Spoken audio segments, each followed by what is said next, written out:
G'day, folks. Councillor Craig Buchanan coming to you ahead of our Tuesday evening council meeting, January meeting, the 1st of 2020, which will kick off at 6 p.m. in the council chambers. And it promises to be an interesting one. In terms of planning, we're going to be discussing the proposed development on Council Avenue opposite the shopping centre.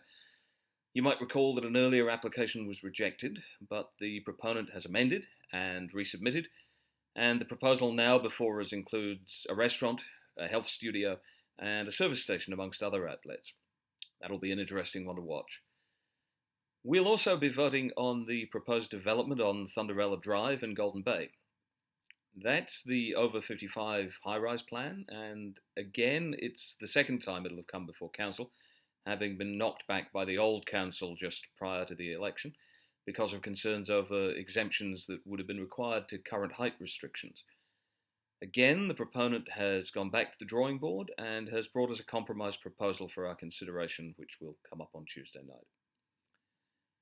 Those of you who were at the annual meeting of electors will recall that Dawn Jacks from the Hands Off Point Perrin campaign brought us two motions urging us to lobby the state government to immediately rezone a large portion of the Cape as a Class A reserve, and to lobby the government to alter the terms of reference for its working group, which is currently considering the future of the Cape. The officer's report that we'll consider on Tuesday recommends that we say no to both of those motions. And while I respect where the officers are coming from, I have to say I think it's a little harsh. I concede there may well be issues with the way the HOP motions were worded and with the precise detail of the things that they're asking us to do, but I do think nonetheless that it behooves us to take on board the strength of public feeling expressed at the electors' meeting, and if we can, to pass that on to the powers that be, to people unlike ourselves who actually can make a difference in this process, and that's namely the Premier and the Planning Minister. So as a result, I've tabled an alternate motion instructing the CEO to write to both those people, explaining what was said at the December meeting and asking them to take that public sentiment on board.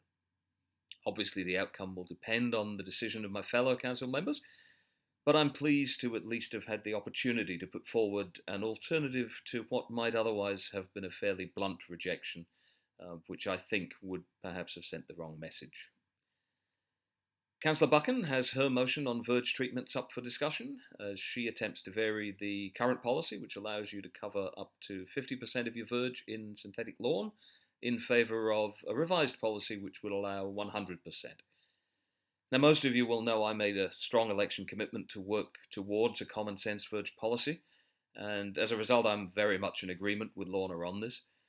To my mind, we shouldn't be interfering in our neighbours' decisions when it comes to the way they maintain their verges, so long as they're safe and they're tidy.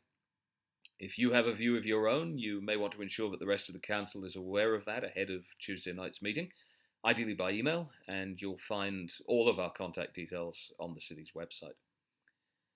I'd also be interested to hear from you on another issue, again by email or via comments here on Facebook, namely the proposal that the council donates $10,000 to help the communities devastated by the bushfires over east.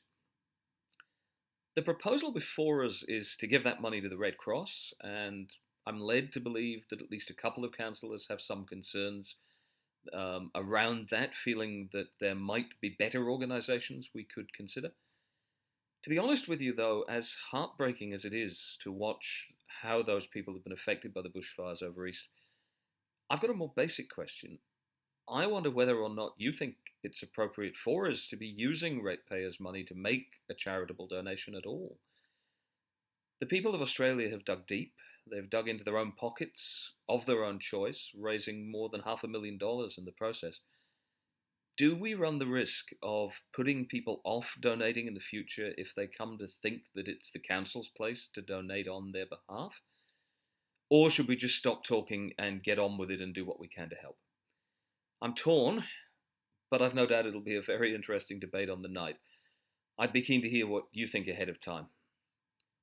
As usual, I would urge as many of you as can to come along on Tuesday night and to involve yourself in our decision-making process. And don't forget, in the meantime, double demerit points are enforced this weekend. Claire and I will be spending a chunk of our Australia Day welcoming a large group of new citizens here in Rockingham. But whatever you're doing, and however you're celebrating or marking the day, stay safe, enjoy the long weekend, and be good to one another.